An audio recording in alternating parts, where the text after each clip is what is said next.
आंखें खुली हो या हो बंद, दीदार उनका हो. Dia pun tidak yakin bisa melindungi segalanya dalam pertempuran ini.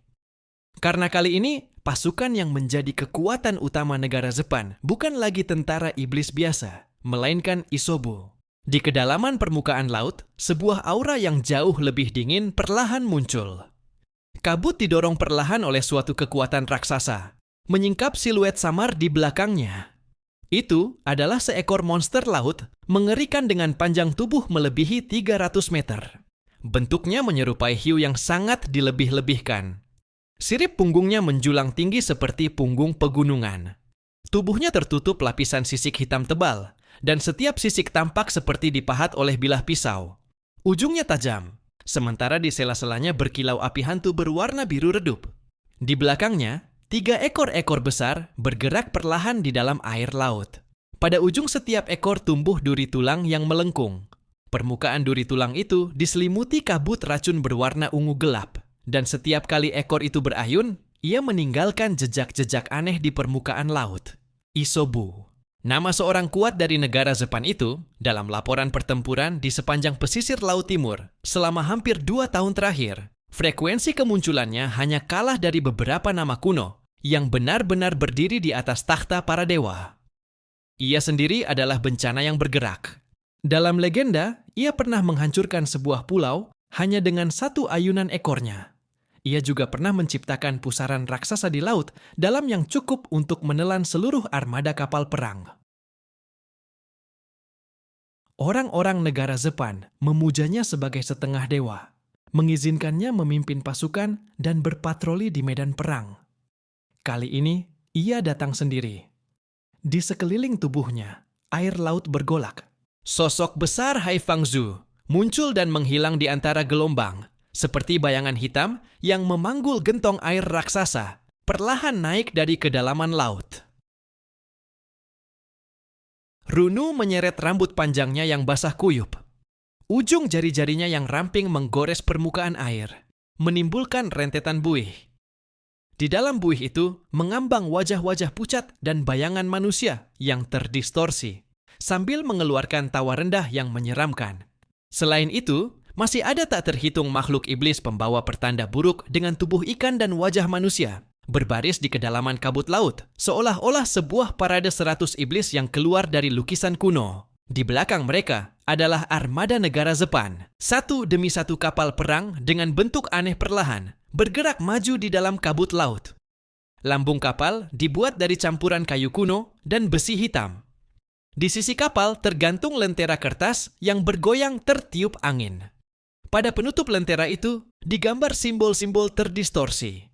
Cahaya yang terpancar ditekan oleh kabut suram sehingga tampak redup, namun membawa warna merah yang menimbulkan kegelisahan. Itu adalah pasukan hantu laut yang sesungguhnya, Deng Shentong. Isobu berhenti di belakang kabut laut. Tubuh raksasanya setengah mengapung, setengah tenggelam. 3 ekornya menyapu air dengan malas, sementara 2 bola api hantu biru di matanya menatap ke arah kota Tianhai. Gelombang laut mengangkat tubuhnya. Suaranya terbawa tekanan angin, seperti geraman rendah yang telah disaring oleh air laut, bergema di seluruh permukaan laut. Kau datang lagi menghalangi jalan. Apakah kali ini kau masih bisa menahannya? Deng Shentong mengangkat perangkat pengeras suara dan batuk pelan. Bisa menahan atau tidak, kita harus mencobanya dulu baru tahu. Ia tersenyum agak nakal, tetapi tatapannya sangat dingin. Kalian dari negara Jepang akhir-akhir ini sangat arogan. Apakah karena merasa kaos sekarang tidak berada di negara Huaxu, maka kalian punya keberanian datang kemari untuk mencari mati? Mata Isobu menyipit sejenak. Kaos sudah mati. Kalian manusia dari bintang bumi tidak mau mengakuinya, tapi itu tidak akan mengubah fakta. Shen Chancao Rishen telah jatuh di tangan kalian. Negara Jepang tidak melupakannya. Hari ini, kami akan menggunakan kota ini sebagai sedikit persembahan bagi dewa yang telah mati. Saat ia menyebut nama Shen Chancao Rishen, semua makhluk iblis di permukaan laut menundukkan kepala secara bersamaan. Cahaya merah dalam lentera kertas tiba-tiba membesar 1 tingkat.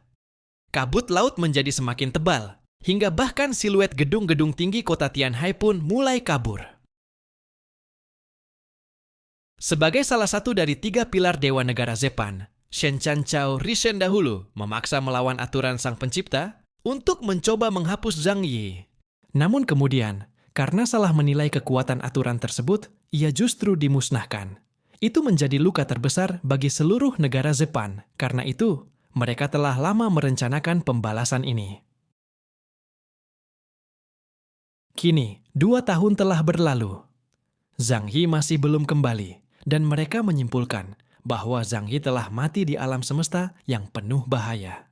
Lagi pula, seorang kuat tingkat ksatria di tengah luasnya alam semesta hanyalah sekecil debu, bahkan tidak mampu menahan satu badai kosmik sederhana. Jari-jari Deng Shentong yang memegang pengeras suara sedikit mengencang. Ia tahu ini bukan sekadar gertakan. Setelah pertempuran 2 tahun lalu, kebencian negara Zepan terhadap bintang bumi hampir terukir sampai ke tulang. Chaos adalah pembunuh dewa kuno yang mereka sembah, musuh yang ingin mereka cabik-cabik dengan gigi terkatup. Menyerang negara Huaxu sendiri sudah syarat dengan niat balas dendam. Deng Shentong perlahan menarik napas dari angin laut. Api dalam dadanya terasa semakin membara. Tiba-tiba ia tertawa. Tawanya sangat tulus. Kalau begitu, kau mungkin akan kecewa. Chaos belum mati. Baru saja dia mengirim pesan kepada kami. Dia bilang, dia sudah kembali. Kalimat itu dilemparkan begitu saja, dan garis pertahanan kota Tianhai langsung bergolak. Para prajurit pasukan Fuying yang berada di posisi tempur mereka sedikit terkejut. Banyak dari napas mereka tiba-tiba menjadi panas dalam sekejap. Banyak di antara mereka pernah melihat dengan mata kepala sendiri pria yang membelah seluruh medan perang menjadi 2 hanya dengan 1 tebasan pedang. 4 kata itu seperti percikan api yang kembali dinyalakan, menyebar dari satu ujung garis pertahanan ke ujung lainnya. Isobu justru mengeluarkan dengusan rendah penuh ejekan. Kau sedang berbohong. Ia perlahan mengangkat salah satu ekornya. Pada ujungnya, kait tulang beracun itu menggores ringan di udara. Tahukah kau bagian paling lucu dari kalian manusia? Ketika sudah didorong sampai ke ambang kematian, kalian masih memakai kebohongan buruk seperti ini untuk menghibur diri.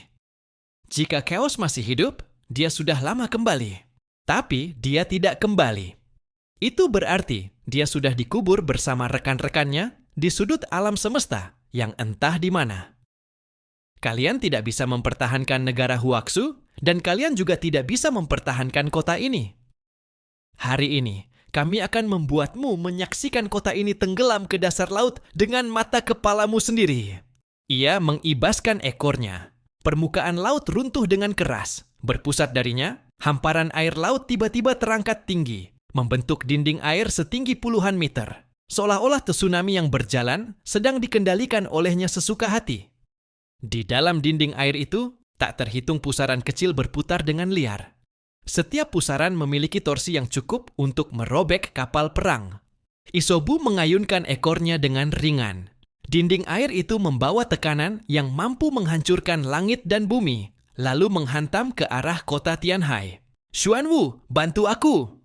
Deng Shentong berteriak rendah di pantai kota Tianhai. Tempurung kura-kura raksasa Xuanwu mengapung dan tenggelam seperti sebuah kapal induk besar.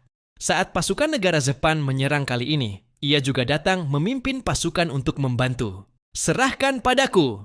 Suara berat Xuanwu bergema di tepi pantai. Di dalam rongga tubuhnya, formasi energi cahaya segera terbuka, dan perisai tempurung kura-kura besar di punggungnya tiba-tiba berdiri tegak.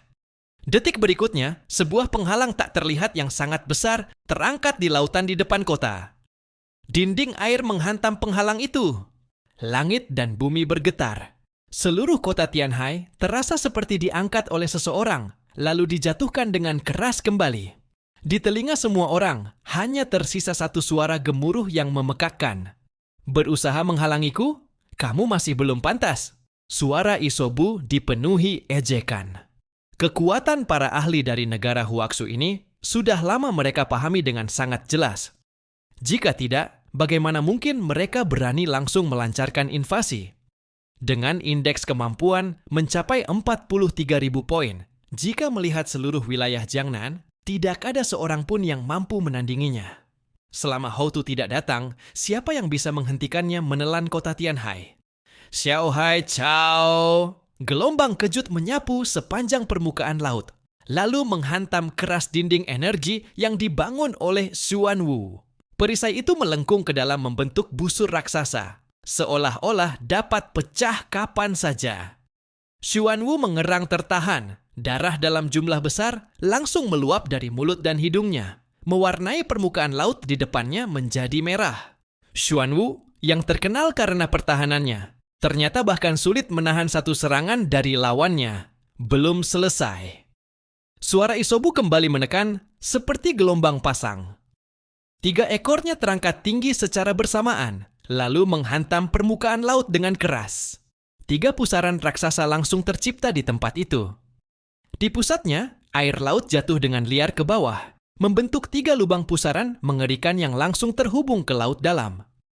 Tepi pusaran dengan cepat meluas, menggulung banyak kapal perang, menyeretnya ke kedalaman seperti mematahkan mainan. Tatapan Deng Shentong menjadi tajam ketika ia menatap semua yang terjadi di depan matanya. Dari sekitar garis pantai, satu demi satu menara pertahanan memancarkan sinar cahaya. Sebelum Zhang Yi pergi, demi keamanan pendaratan di Mars, ia memang membawa sebagian besar kekuatan tempur. Namun, ia tetap meninggalkan beberapa langkah cadangan. Misalnya penghalang pertahanan energi ini. Dengan keberadaannya, mereka dapat menahan serangan musuh tingkat Black Bishop untuk sementara waktu. Namun, itu hanya mampu bertahan untuk waktu yang terbatas. Sialan, lawan saja mereka sampai mati. Woody menggeram rendah, lalu mengeluarkan senapan psioniknya dari belakang. Rambut panjangnya dipenuhi kekuatan telekinesis yang kuat hingga hampir berubah menjadi warna perak. Kedua matanya memancarkan cahaya putih. Kekuatan mental yang dahsyat berkumpul di tubuh senapan, lalu meledak keluar saat ia menarik pelatuk. Pada saat peluru ditembakkan, cahaya di seluruh permukaan laut tiba-tiba meredup. Sebuah kilatan perak yang sangat tipis, menarik busur di udara, melesat langsung menuju mata Isobu. Isobu sedikit memiringkan kepalanya. 2 api biru suram di matanya, tiba-tiba menyusut menjadi 1 titik, dan jeritan tajam meledak di udara. Peluru psionik itu, ketika masih setengah ci dari matanya, tiba-tiba didorong sedikit oleh kekuatan tak terlihat, meleset dari wajahnya dan terbang melewati pipinya, lalu menancap ke permukaan laut jauh di kejauhan, membelah gelombang laut menjadi parit yang dalam. Menyedihkan, Isobu berkata pelan, kalian yang disebut sebagai orang kuat ini, di hadapan laut dalam, tetap saja hanya serangga yang akan tenggelam. Ekornya menyapu, memadatkan dinding air yang baru saja ditekan, menjadi banyak bilah air, lalu memotong dengan liar ke arah perisai Xuanwu. Retakan pada perisai dengan cepat menyebar. Sudut mulut Xuanwu kembali mengeluarkan darah, dan kedua lengannya bergetar sedikit di balik pelat pelindung. Masih bisa bertahan? Deng Shentong bertanya dengan suara rendah. Kalaupun tidak bisa, tetap harus bertahan. Xuanwu menggertakkan gigi. Jika penghalang ini runtuh, kota di belakang kita akan langsung tenggelam. Hai Fangzhu berjalan selangkah demi selangkah dari balik gelombang. Tubuhnya sangat besar, seolah-olah seluruh lautan dipanggul di punggungnya. Setiap langkah yang ia ambil membuat permukaan laut tiba-tiba naik lebih tinggi. Ia mengangkat satu tangan. Tak terhitung pilar air naik dari laut, seperti tong air raksasa yang terbalik, lalu menghantam keras perisai yang ditopang oleh Xuanwu. Nuru kemudian menyebar seperti bayangan, rambut panjangnya menyeret air laut saat memanjat kapal-kapal perang yang terjebak di tepi pusaran. Dengan jari-jari rampingnya yang melengkung ringan, ia menarik satu demi satu prajurit ke dalam air. Pasukan Fuying segera bergerak. Mereka berubah menjadi bayangan-bayangan gelap yang melompat dari kapal perang dan benteng pertahanan kota, berlari di atas permukaan air, seolah berjalan di tanah datar. Kilatan pedang berkelip di kabut laut, memotong helai rambut panjang yang menyeret manusia, lalu menarik para prajurit yang terseret ke air kembali ke atas dek. Baili Changqing memilih menggunakan busur silang sebagai senjata. Hanya anak panah khusus yang mampu menahan kekuatan dari kemampuan Iron Arm miliknya. Busur keras yang membutuhkan kekuatan ribuan jin untuk ditarik itu dibentangkannya dengan cepat. Anak panah melesat satu demi satu, menembus kepala demi kepala monster laut dan memakukannya di puncak gelombang. Namun jumlah musuh benar-benar terlalu banyak. Isobu mengayunkan ekornya sedikit di belakang. 3 pusaran raksasa itu semakin lama semakin besar. Kapal perang yang tersedot ke dalamnya pada awalnya masih bisa berjuang dengan tenaga mesin dan susunan pertahanan. Tetapi kemudian mereka seperti dimasukkan ke dalam penggiling daging. Sebuah kapal perusak model terbaru di depan mata semua orang bersama dengan perisai pertahanannya tersedot ke pusat pusaran. Pada saat itu, suara di seluruh wilayah laut seolah-olah tertelan, hanya menyisakan bunyi logam yang samar ketika tercabik-cabik di laut dalam. Kota Tianhai, tidak bisa dipertahankan lagi? Seseorang berkata pelan dari belakang. Suara itu dipenuhi pesimisme dan keputusasaan. Pada akhirnya, mereka tetap tidak sempat menunggu Zhang Yi kembali. Deng Shentong mendengarnya. Ia menatap garis pertahanan di depan yang satu demi satu runtuh, terkoyak dan tertelan. Jakunnya bergerak perlahan. Tentu saja ia tahu penilaian itu tidak sepenuhnya salah. Dengan kekuatan mereka sekarang, menghadapi Isobu yang memimpin dan seluruh armada laut negara Jepang yang keluar habis-habisan, mereka memang tidak akan mampu bertahan. Bahkan dirinya sendiri, bahkan Xuan Wu dan Bai Li Changqing, hanya sekadar menunda waktu tenggelamnya kota ini. Namun ia tetap tersenyum. Meski tidak bisa dipertahankan, kita tetap harus mempertahankannya. Ia berkata, bertahan sampai kaos kembali. Aku sudah berjanji kepadanya bahwa aku akan menjaga kota ini dengan baik. Bagaimana mungkin aku mengingkari kata-kataku? Bahkan jika aku gugur dalam pertempuran, aku tetap akan menyerahkan kota ini kembali kepadanya dalam keadaan utuh. Xuan Wu batuk mengeluarkan seteguk darah. Senyumnya bahkan lebih buruk darinya. Aku hanya takut sebelum dia kembali, kita sudah mati di medan perang. Dia pasti akan kembali.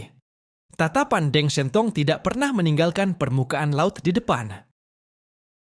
Ketika 4 kata itu tadi muncul di terminalnya, ia bahkan tidak sempat meneguk seteguk air pun sebelum langsung memimpin pasukan naik ke tembok kota.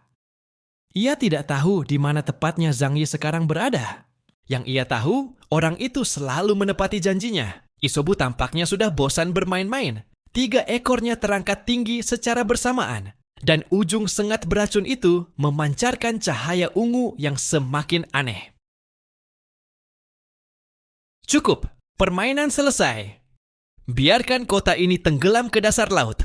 Ekor itu jatuh dengan keras. 3 sengat ekor menusuk permukaan laut secara bersamaan.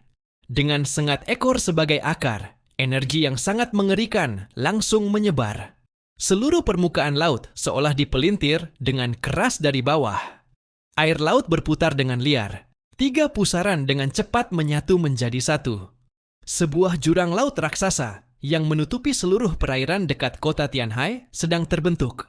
Perisai yang ditopang Xuan Wu mengeluarkan suara retakan rapat di bawah kekuatan itu, seperti kaca yang terus-menerus dipukul. Deng Shentong menggenggam komunikator di tangannya. Ia baru saja hendak mengatakan, seluruh pasukan bersiap mundur. Ketika tiba-tiba merasa cahaya di sekelilingnya meredup sesaat. Bukan karena kabut laut menjadi lebih tebal, melainkan sesuatu dari tingkat yang lebih tinggi tiba-tiba ikut campur dalam medan pertempuran ini. Jantung semua orang tiba-tiba menegang pada saat yang sama. Langit seakan-akan ditarik oleh tangan tak terlihat dan perlahan-lahan terkoyak dari tengah. Sebuah celah tipis muncul di antara awan, begitu tipis hingga hampir tak terlihat, namun membawa tekanan yang membuat orang hampir tidak bisa bernapas. Celah itu dengan cepat memanjang. Dari langit di atas kota Tianhai hingga ke ujung laut lepas. Seolah-olah seluruh langit telah digores oleh pisau yang sangat tajam tepat di tengahnya. Pada detik berikutnya, di tengah celah itu, sebuah titik cahaya kecil menyala. Titik cahaya itu dengan cepat menyebar, berubah menjadi siluet sosok manusia. Baju tempur putih menyelimuti seluruh tubuhnya, megah dan elegan. Garis-garisnya rapi tanpa celah, melekat erat mengikuti bentuk tubuh. Ia bersinar terang di udara, seolah-olah seorang dewa yang turun ke dunia. Itu adalah sosok yang sangat dikenal oleh semua orang. Sosok yang membuat seluruh kubu manusia begitu terharu hingga mata mereka dipenuhi air mata. Di bawah kakinya tidak ada apapun yang menopang.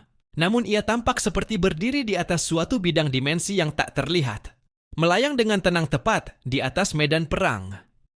Tai Shuyuyi terbentang lembut di permukaan tubuhnya. Seperti lapisan kabut bintang yang tipis, menopangnya di dalam kehampaan yang hampir sunyi. Ia tidak lagi tampil seperti sosok yang dikenal semua orang sebelumnya, yang terbungkus dalam zirah hitam berat dari ujung kepala hingga kaki. Dulu ia tampak seperti seorang raja iblis, tetapi saat ini, dengan body battle suit yang melindungi tubuhnya, ia lebih menyerupai seorang dewa. Pakaian tempur yang diciptakan dengan teknologi baru oleh Lu Keran itu. Lebih tepatnya, sebuah pakaian tempur super yang menggabungkan teknologi Raseihen dan peradaban Luoxiaze. Kini dikenakan di tubuh Zhang Yi. Lebih ringan, lebih lentur, dan jauh lebih kuat. Zhang Yi telah kembali. Pada saat itu, seluruh garis pertahanan kota Tianhai seolah-olah menghela napas lega secara bersamaan. Xuanwu menopang penghalang pertahanan, menatap ke atas, lalu dengan susah payah mengeluarkan kata-kata dari tenggorokannya. Kau ini. Karena terlalu bersemangat, ia justru tidak tahu harus berkata apa, hanya bisa terus bergumam tanpa henti. Di mata Deng Shentong, untuk pertama kalinya muncul senyum yang benar-benar santai. Ia mengangkat tangan, mengusap air laut dan darah di wajahnya, lalu mendongak menatap sosok berbaju tempur Baidi itu. Zhang Yi memandang ke bawah ke arah permukaan laut. Pandangannya menyapu kapal-kapal perang yang terkoyak oleh pusaran air, menyapu para prajurit yang mati-matian bertarung di puncak ombak melawan para monster, dan akhirnya berhenti pada makhluk laut raksasa di kejauhan. Jifu juga mengangkat kepalanya. Ia menatap pria di langit itu. Dan api hantu biru gelap di matanya, tiba-tiba menyusut, memperlihatkan keseriusan yang sesungguhnya untuk pertama kalinya. Tentu saja ia mengenali aura itu. Saat Nishen Chao Rishen tewas di medan perang, jejak kekuatan kaos yang tertinggal di sana telah terukir dalam-dalam di jiwanya. Kaos, kau benar-benar masih hidup. Suara Jifu tanpa disadari bergetar. Mereka sangat memahami betapa mengerikannya kekuatan Zhang Yi. Pada konferensi negosiasi 10.000 ras dahulu, ia menghadapi 4 lawan sekaligus dan mengalahkan 4 ksatria tingkat tinggi. Sejak saat itu namanya mengguncang seluruh dunia. Seandainya ia tidak menghilang selama 2 tahun, negara Zebian pasti akan tetap bersembunyi dengan patuh di kepulauan Nihong mereka, dan sama sekali tidak akan berani datang menyerang. Jifu menatap sosok yang bersinar cemerlang di langit itu, dan di dalam hatinya, rasa takut yang kuat muncul tanpa bisa ditahan. Lari! Pada saat ini, ia dan seluruh armada negara Zebian yang ada di sekitarnya memiliki pikiran yang sama.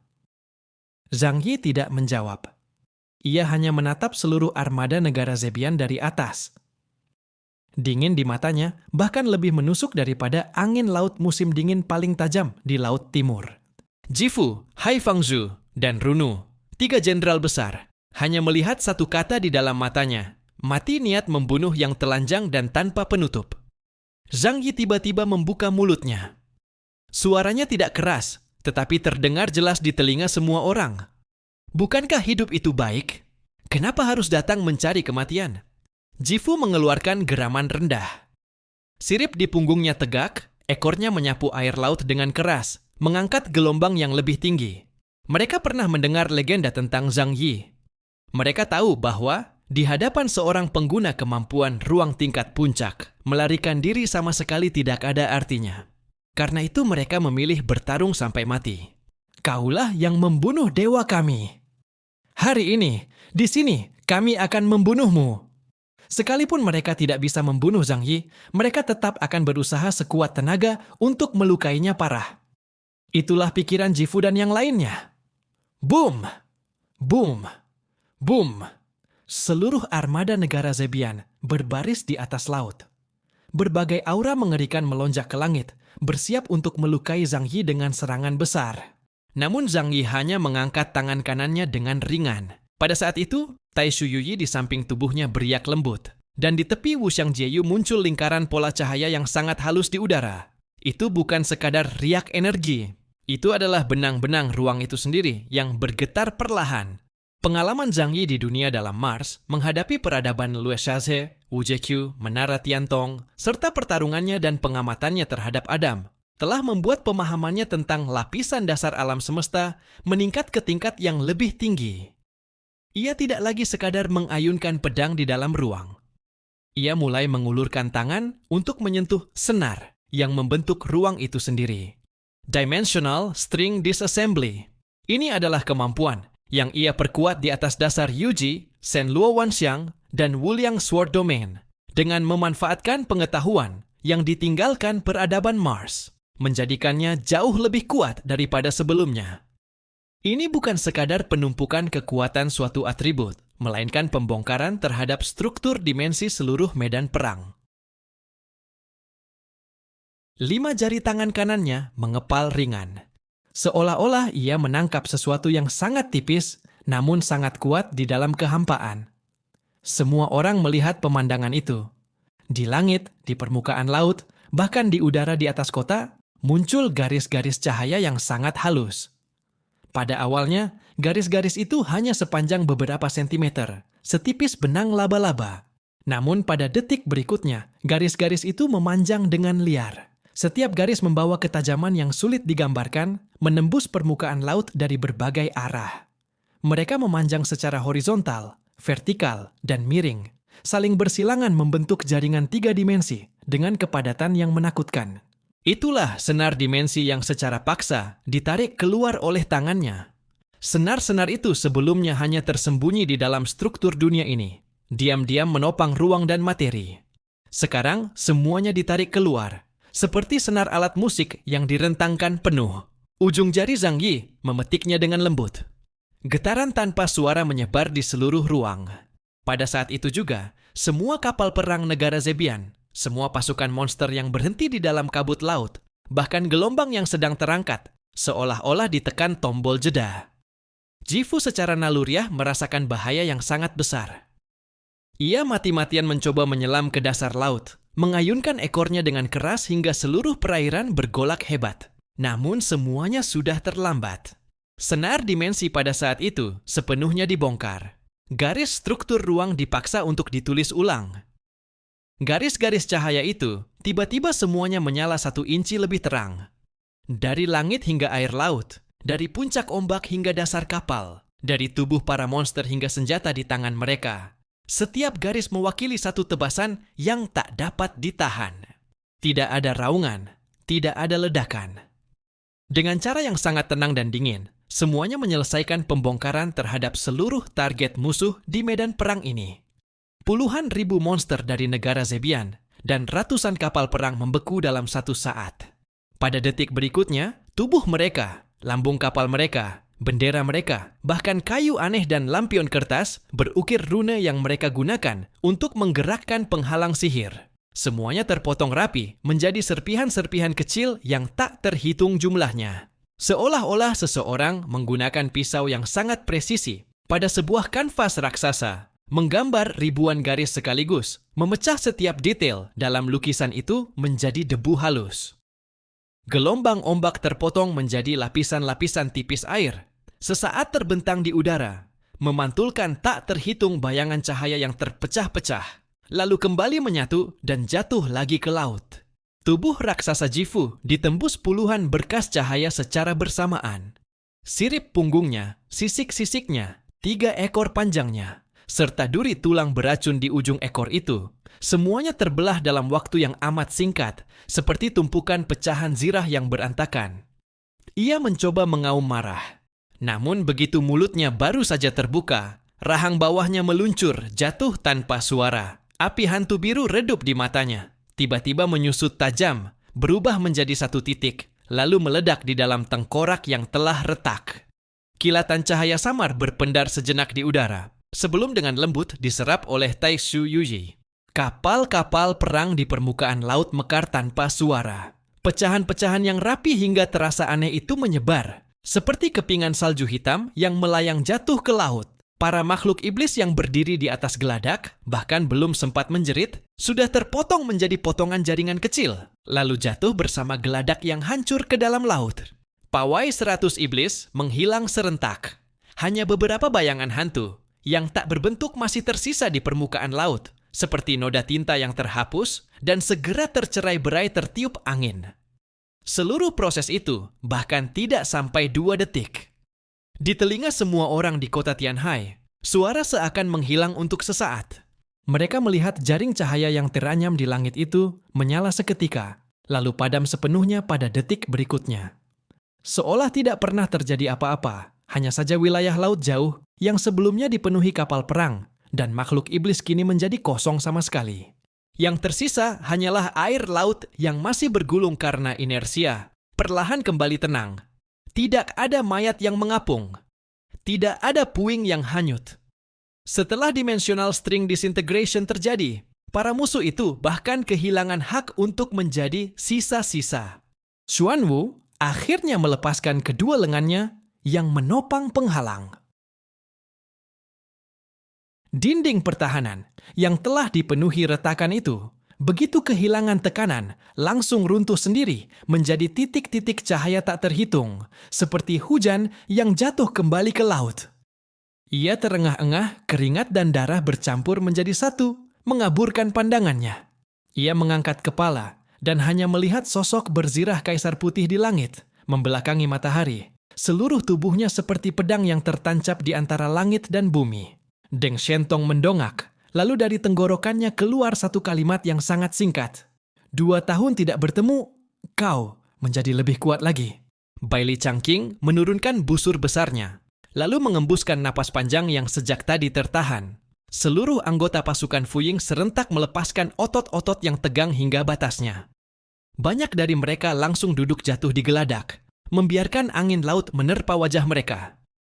Mereka tahu, sejak Zhang Yi mengucapkan kalimat, "Aku sudah kembali." Pada saat itu juga medan perang di tanah Huaxu tidak lagi menjadi buah lembek yang bisa dipermainkan sesuka hati oleh peradaban kuno itu. Dan ini baru permulaan. Bayangan sisa Runu yang sebelumnya tenggelam ke dasar laut baru saja hendak sepenuhnya hancur, ketika tiba-tiba sebuah kekuatan tak terlihat turun dari langit. Air laut sedikit cekung oleh tarikan kekuatan itu, seolah seseorang mencubit segenggam air dari atas, sekaligus menyeret seberkas cahaya iblis dari kedalaman keluar dari posisinya. Wilayah Wuxiang terbuka tanpa suara. Zhang Yi mengangkat tangannya, ujung jarinya mengetuk ringan. Ruang yang telah terkelupas itu ditarik lurus seperti benang yang sedang diurai. Pada detik berikutnya, sosok ramping keluar dari bayangan laut dalam, lalu dicekik di leher dan diangkat ke udara olehnya. Air laut jatuh berhamburan dari tubuhnya, pecah menjadi kabut air halus di udara. Rambut Runu yang basah menempel di wajahnya. Matanya masih menyimpan kegilaan berdarah dari pertarungan barusan. Namun pada detik berikutnya, 5 jari Zhang Yi telah mencengkeram tulang tenggorokannya, mengekang seluruh kekuatannya di dalam tubuh. Yang tersisa hanya perjuangan naluriah, rasa sakit kematian tidak datang. Setelah menyaksikan dengan mata kepala sendiri, bagaimana rekan-rekannya dihancurkan menjadi debu oleh Zhang Yi, dalam sekejap, ia ternyata masih hidup. Bukan karena dirinya begitu hebat, melainkan karena Zhang Yi sengaja membiarkannya hidup. Jika ingin menyerang negara Zepan, ia membutuhkan sebuah otak. Zhang Yi menunduk dan meliriknya. Indeks kemampuan 38.000 poin. Bisa dianggap sebagai kekuatan tempur tingkat tinggi. Lumayan, masih bisa dipakai. Suaranya tenang, seolah sedang menilai barang rampasan yang kebetulan dipungut. Kalimat itu membuat Xuanwu, Deng Shentong, dan yang lain yang mendengarnya menampilkan ekspresi canggung. Mereka menghabiskan begitu banyak tahun dan sumber daya tak terhitung untuk mencapai tingkat uskup putih. Tetapi di mata Zhang Yi, mereka tetap seperti semut. Angin laut meraung melewati keduanya. Di permukaan laut yang jauh, puing-puing kapal perang negara Zepan masih terus tenggelam. Bau darah dan asin bercampur, menyelimuti wilayah laut itu dengan aura kematian yang samar. Sebuah aura yang familiar muncul dari bayangan Zhang Yi. Sosok yang cincin berjalan keluar dan datang ke hadapan Zhang Yi. Ia mengangkat mata, memandang Runu yang dicekik di tangannya. Alisnya sedikit terangkat. Zhang Yi menoleh dan menatapnya sekilas. Pandangannya berhenti sesaat di wajahnya, lalu berkata dengan nada datar, "Ambil dia, Keruk bersih semua yang ada di dalam otaknya. Yang Sin berkedip sekali, lalu perlahan mengangguk. Baik, ia mengangkat tangannya. 5 jarinya menggenggam ringan di udara. Sebuah lengkungan yang hampir tak terlihat menegang di antara jari-jarinya, seperti tali busur yang tidak ada. Sekarang, ia sudah dapat melepaskan panah nafsu sesuka hati, bahkan tanpa perlu memanggil boneka malaikat jatuh secara utuh. Di ujung jarinya segera berkumpul setitik cahaya merah muda pucat. Cahaya itu tipis dan lembut, tetapi entah bagaimana menambah tekanan lengket di permukaan laut itu. Panah nafsu perlahan terbentuk. Batang panahnya transparan. Di dalamnya bergolak serpihan emosi kecil tak terhitung. Kadang berubah menjadi sentuhan lembut, kadang menjadi hasrat kepemilikan yang membara, dan kadang tenggelam dalam kegelapan kecemburuan serta keputusasaan. Lihat aku. Yang Sin melangkah maju 1 langkah, berdiri di depan Runu. Ia mengangkat tangan dan mencubit dagu Runu yang dingin, memaksa kepalanya terangkat sehingga pandangannya bertemu dengan dirinya. Runu masih mencoba mengalihkan pandangan, tetapi wilayah Wuxiang telah menutup semua jalan mundurnya. Ia hanya bisa dipaksa terkunci oleh sepasang mata yang terang itu. Negara Zepan. Jumlah dan kekuatan para ahli puncak kalian, tingkat perkembangan peradaban kalian, skala pasukan kalian, serta semua rencana kalian terhadap negara Huaxu. Semua itu keluarkan dengan jelas untukku. Suaranya tidak keras, tetapi mengandung ketegasan yang lembut sekaligus tajam. Sebelum kalimatnya selesai sepenuhnya, jari-jarinya telah melepaskan tali. Anak panah merah muda dengan jejak cahaya redup melesat tanpa suara dan menembus dahi Runu. Tubuh Runu bergetar hebat. Di wajahnya yang pucat muncul rasa takut dan kebingungan. Sesaat kemudian, cahaya biru dingin di matanya digantikan oleh bentuk hati berwarna merah muda. Pupil matanya perlahan kehilangan fokus, seolah seluruh dirinya dikosongkan dari dalam. Angin laut mengibaskan rambut panjangnya. Kesadarannya diseret paksa oleh panah nafsu ke dalam ilusi yang ditumpuk dari cinta dan kebencian. Ingatan-ingatannya tidak berubah sedikit pun, tetapi di alam bawah sadarnya, ia sudah menganggap Yang Sin sebagai dewa yang harus ia persembahkan segalanya. Termasuk ingatannya, termasuk rahasia negara Zepan, termasuk semua kesetiaan yang dulu ia banggakan, dan sejumlah besar potongan ingatan mengikuti jejak panah nafsu itu langsung mengalir masuk ke dalam benak Yang Sin.